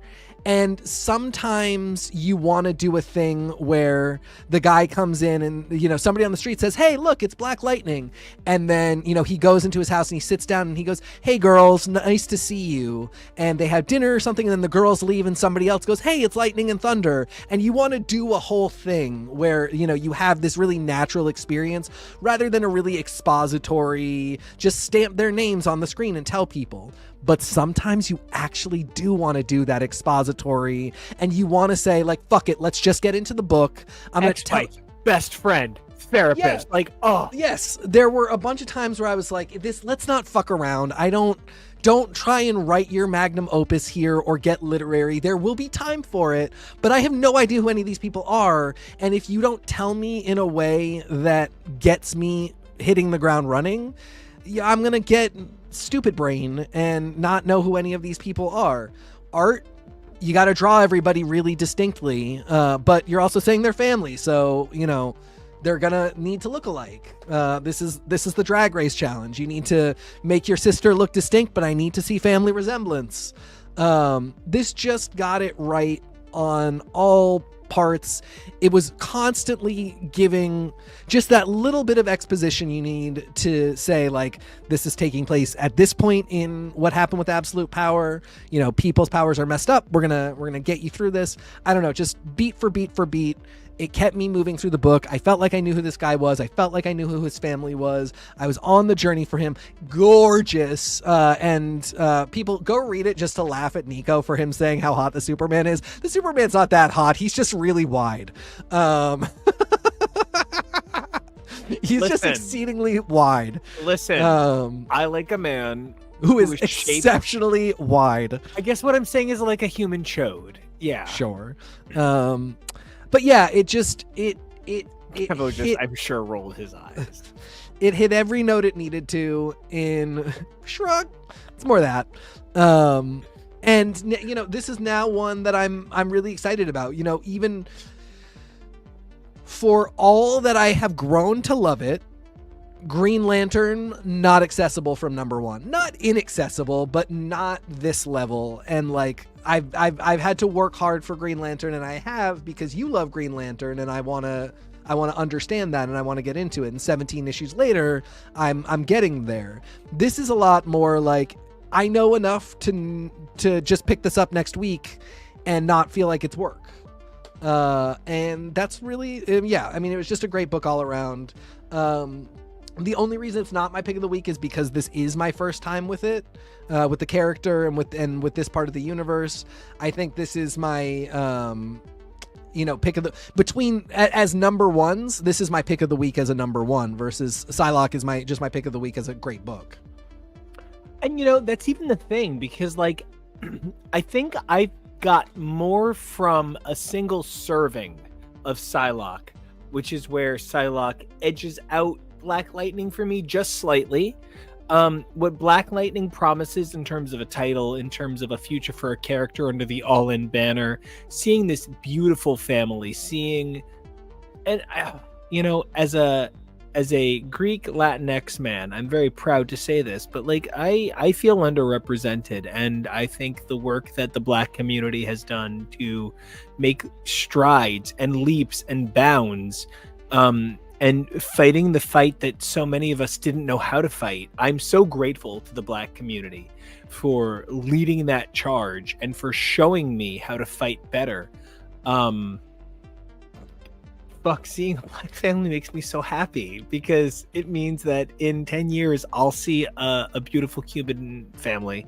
I'll see an incredible Greek family, and it'll be worth it. It'll have been so worth it, because I'll be paying tribute to the amazing creators that came before me, and just knowing that characters like Black Lightning have been fighting this beautiful fight in the DC Prime universe for 12 years. It makes me excited. If you are somebody like me who is obsessed with Batman and you must have all Bat things, you should do yourself a favor and check out Batman Urban Legends, one of my favorite DC titles from the early 2020s. Was there for me during the Pando, and it will be there for you. You can get some excellent Chip Zdarsky Batman and Black Lightning over in that title, so do yourself a favor. There's also some super excellent Red Hood, Harley, Poison Ivy. I'm forgetting someone. There's a C story. I did not read the series all the way through. It ran like 20 issues. But you should definitely check it out, everybody. Batman Urban Legends. You can get some great Black Lightning. I don't know. And I think some of it has to do with the fact that I was lucky enough to be trained on panels by the exquisite and brilliant Jay Justice, a Black social justice warrior, bar none. I was taught how to comport yourself at a panel or at a convention by Tony Ray, who is an activist and cosplayer. And so, like, my understanding of the comics universe is filled and celebrated by Black fans and Black creators and Black characters, whether it's them celebrating me as a non-Black person or it's me getting to celebrate them. There's something about Black Lightning feeling daring and bold in today's world, and I'm really glad for a book that takes the time to make me feel that if Grey's Anatomy were launched today, it could star Maggie in some world. It could be different. And it makes me think that Kyle could be Latin from his first appearance in Green Lantern and not understood to be Latin later on. There's so much hope and promise in books like Psylocke, starring a woman who is Asian and not a woman who is British being Asian. You know, TK, you and I have both talked about our queerness and about the different ways in which we have minority status in other ways. And I think that it is bold to be an individual right now, and to be an individual who represents a family the way I know you do, the way I know I do, and that's something that we bond over. It's a way in which we are brothers. I think that's sort of what a book like Black Lightning is about, the brotherhood of being strong in a trying world. And the familyhood of it, because so much of it is about the sister. It's about the sisterhood. It's also about the, divorced parenthood. KEVO, cue it up. It's about family. Oh, yeah, I can't bring up the family screen. I'm just kidding. We can't, but yeah, no, it's there. Know that we're thinking about family. Joey, if you're out there, Joey, I'm dreaming about you. I want to hang out with you. I want to go to a Cuban restaurant and have food all over the place. That's a Joey reference, and Joe too would be laughing hysterically at me going.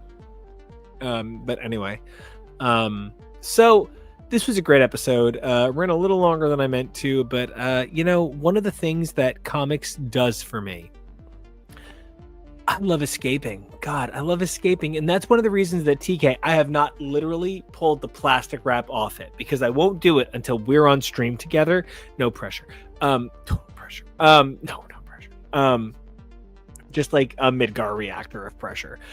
Because I won't open the DC versus Marvel omnibus until I'm with you, because comics are my chance to not be held down by the world around me and to just sort of like get free. And that's one of the reasons that you bringing Grey's Anatomy to KEVO and I was so important. And I know you laughed about it and like that, oh my god, you guys are so, it was 600 episodes. But you know what's cool about 600 episodes? That's 600 mini worlds to escape into. When I read every X-Men comic, it was a way to escape. And like, did every character stick out with me? Did every character enter my social vernacular? Absolutely not.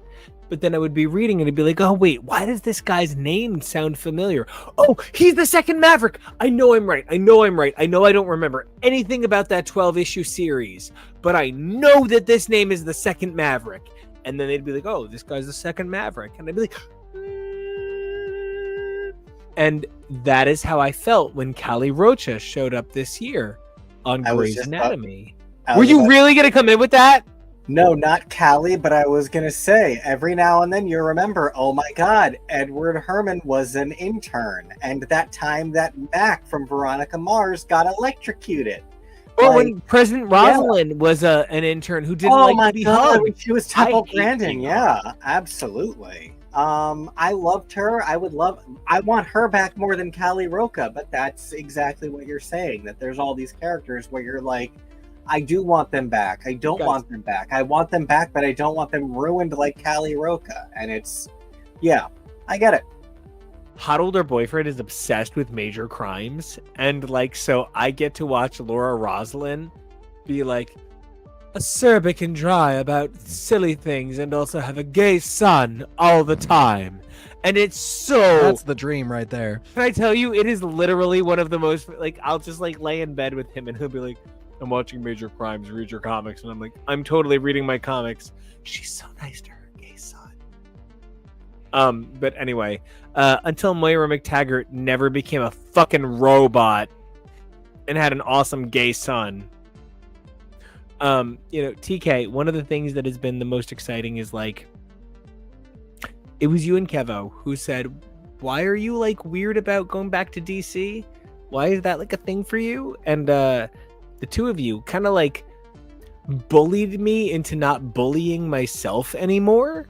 And getting to do this show with you and getting to talk about not just our love of Marvel, which is like literally what, brought you to me as my brother, as you, my best friend, as somebody who I can talk to literally all day, every day. But the fact that I've gotten to bring you DC, that I've gotten to show you a world that is as rich as the world you've given me is it's so important. And one of the things that makes me feel so excited is that whether it's exploring the reiterated origins of Batman or the newly iterated origins of Black Lightning, I feel like you are becoming a stronger, better fictionisto through our process of incorporating DC, and it's just been one of the best things for me in this last year. Yeah, it has been really fascinating. I'm loving every second of it. Even the really challenging parts. Like I said, Brave and the Bold was a challenge for me to get through and was not rewarding. But I mean, it was like I just couldn't take anything away. I couldn't take as much away from it. But that's part of it. Like I should say, like, what I took away from it was the grander understanding of like, this is how an anthology should work. And that's really exciting to me because I would love to see it happen other places. And I love thinking about how, like, I know it meant something to you and like, I get why it's good. It just couldn't be good for me. That's just how things are sometimes. But yeah, it's been absolutely fascinating, and we're really just getting started with it, so I can't wait.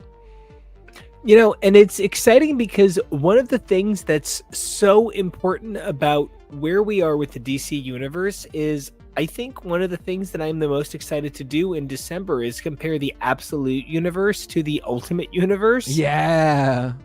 I think you and I and KEVO and Jonah and everybody who wants to play would have a great time, but I do think there's a lot to be said about taking a look at the fact that both worlds are looking to do a very hard revamp as DC is facing the loss of rights in 2025, I think it is, for a number of these characters.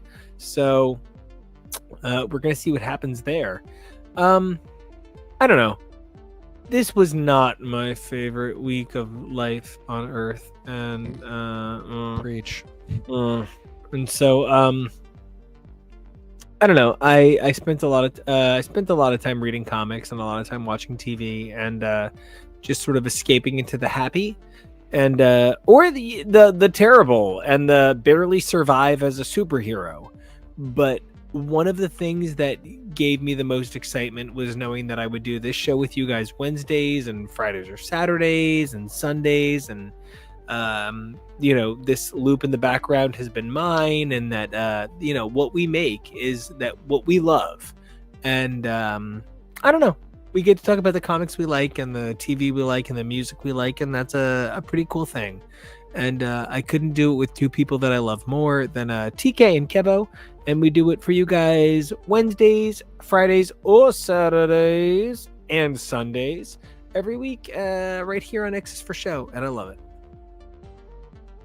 Right there with you, buddy. All right, KEVO, where can everybody find you? Well, you can find me palling around here doing what we do, or you can find me over on the socials at KEVO Really. That's KEVO REALLY. TK, where can everybody find you? You can find me at TK Elemental. Nico, where can everybody find you? Oh, that would be Nico Action, NicoAction, or Nico Action Music. That's NICOACTIONMUSIC. You guys can find this amazing channel at X's for Show and X's for Podcast, as well as HTML on all of your social network feeds. Additionally, don't forget, there's 3 things you guys can do for us. That's number 1, like, number 2, subscribe, and number 3, comment. Gosh, we love hearing what you guys think, but there's 3 things that you guys can do for us. It's so important that number 1, you guys stay safe. It's a scary, crazy, unbelievable world out there. So, until we have an incredible Secretary of Education, like the one and only Jefferson Pierce, who was actually the Secretary of Education under Lex Luthor, right? I was trying to get that whole thing out, but it's too scary a world out there to get that whole joke out. Anyway, like, comment, subscribe, stay safe, be brave, because we love you guys. We love who you are. And also, evolve daily. Who you were yesterday, amazing. Who you are today, incredible. But who you are tomorrow, that's the dream. And we can't wait to see it. So until then, we'll see ya.